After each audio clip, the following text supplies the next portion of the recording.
નમસ્કાર મિત્રો, આજના તાજેતર વ્લોગ વિડીયોની અંદર તમારા બધાનું સ્વાગત કરું છું। પડી ગયું છે અત્યારે મસ્ત મજાનું સવાર ને આપણે આવી ગયા છીએ સીધા જ મેળી ઉપર। ને આજે જો અત્યારે કંઈક પવન છે, મેળી ઉપર ચડો એટલે લાગે પવન માપે મેળે, બાકી તો નીચે હોય એટલે ગરમી જેવું થાય, પવન એ ના લાગે।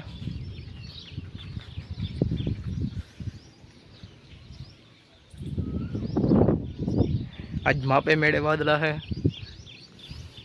અને કાલ તો બહુ હતા વાદળા, આજે બહુ છે નહીં એટલા બધા વાદળા, એટલે માપે મેળે વાદળા છે। અને જોઈ લ્યો અહીંયા કુંડિયું અડધું ભરેલું છે, હમણાં આપણે આખું ભરી દઈ પાછું। અને આ બાજુની સાઈડ જો સીતાફળી છે, એની અંદર સીતાફળ પણ આવ્યા, તમને બતાવું જો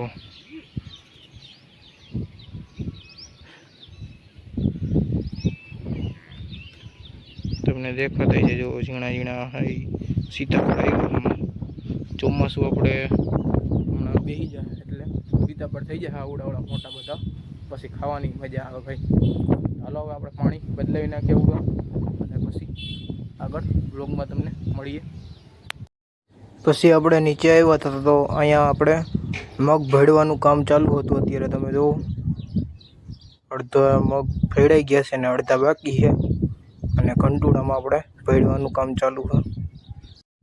મગ ભેળાઈ ગયા હતા તો અહીંયા જોયું વેફર બનાવી નાખી હતી, એક ખાટલો આખો ભરાઈ ગયો ભાઈ વેફરનો।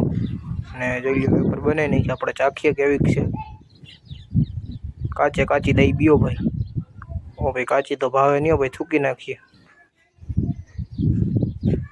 ત્યાર પછી આપણે આવી ગયા હતા સીધા વાડીએ, અને વાડીએ ટિફિન દેવા આવ્યા હતા। જો આ ટિફિન છે આપણે, અને આ બે ભાઈઓ છે એ આ બાજુની સાઈડ જો દવા છાંટવાનું કામ કરે છે। ઓરવણું ચાલુ કર્યું હોય છે, પછી એમાં ખડ ઉગ્યું હોય એટલે ખડને હાવ નાશ કરવા માટે જો બે ભાઈઓ દવા છાંટે છે, એટલે દવા છાંટી દે એટલે એક પણ ખડ ટીએ નહીં હાવ। ધાર્મિકભાઈ, હું અને પછી ભાવિનભાઈ તઈને ચડી ગયા હતા સીધા હોજ જોવા। જો હોજ બહુ મોટો હો ભાઈ, આમ તો જો વિશાળ, અને આ ખેડૂતને આપણે કંઈ પણ પાણી ઘટ્યું હોય અને પાવું હોય તો એના માટેનો હોજ બનાવેલો છે।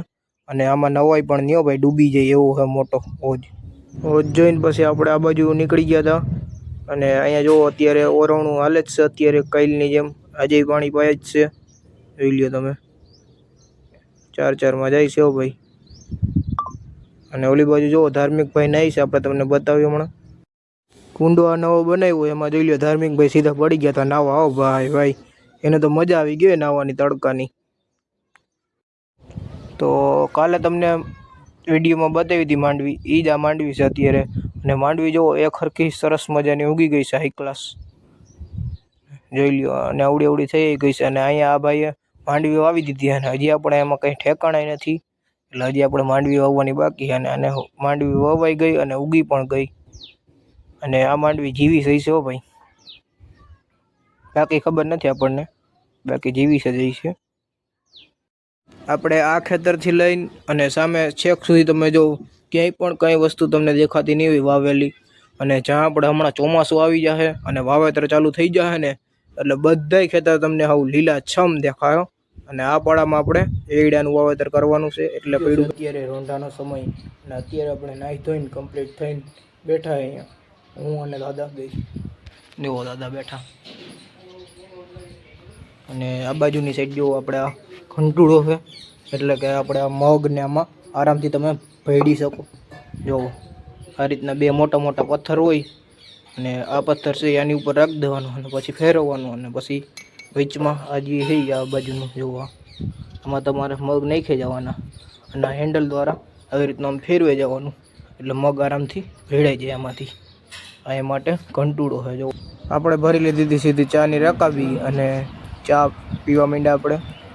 હાલો રકાબી ઉપાડ લીધી ભાઈ, હાલો તમે બધા પણ ચા પાણી પીવા આપણે પી લઈ। થઈ ગયો છે અત્યારે સાંજનો સમય, અને આપણે સીધા આવી ગયા છીએ મેળી ઉપર, અને અત્યારનો નજારો તમે જુઓ,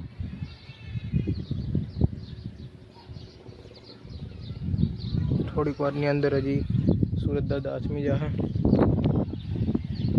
બાકી જો પાણીનું કુંડિયું ભરાઈને રાખી દીધું પાછું આપણે કમ્પ્લીટ।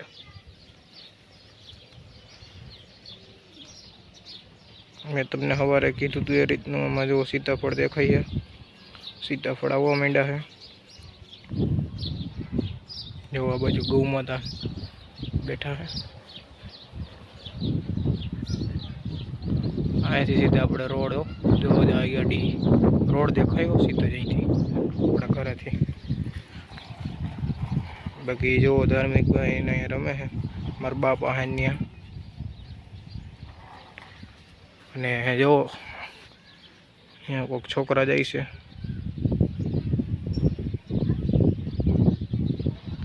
ને આજે તો ભૂગી ગયા હતા આપણે વાડીએ. ને વાડીએ કાંઈ ટિફિન દેવા જાય છે. આપણે બીજું કંઈ કામ કરતા નથી. અત્યારે ઓરવણું હાલે છે એટલે એમાં પાણી વારે છે ઓરવવાનું. અને પછી માંડવી વાવવાના છે એટલે અત્યારે પાણી વારે છે. હવે કાલે પી જાય પાણી બધું કમ્પ્લીટ. ત્યાં સુધી આપણે 2-3 દિવસ ટિફિન દેવા જવાનું હતું એટલે પાણી પી જાય કમ્પ્લીટ. પછી મગફળી આરામથી વવાઈ જાય. અને આજે તો આપણે હોજે જોયો હતો. હોજ ભર્યો તો આખો થોડો કઠ્ઠાલી હતો એ બપોરે પાછો ભરાઈ ગયો છે. અને આખો હતો ભાઈ. આપણે તો એમાં તરતા આવડતું નથી એટલે આપણે પડાય નહીં. ભાવિનભાઈ નહીં પડે ભાઈ, એને તરતા આવડે એટલે એ પડે. આપણે કંઈ કરે નહીં એવો રિસ્ક ના લેવાય કારણ કે નકર જાય સીધા તરીએ. બસ આજના બ્લોગ વિડીયોની અંદર એટલું જ હતું. જો તમને સારો લાગ્યો હોય તો લાઈક કરી નાખજો. અને જો ચેનલમાં નવા હોય તો ચેનલને સબસ્ક્રાઈબ કરી નાખજો. હાલો આપણે મળીશું કાલે નવા બ્લોગ વિડીયોમાં. ત્યાં સુધી બધાને જય જવાન જય કિસાન.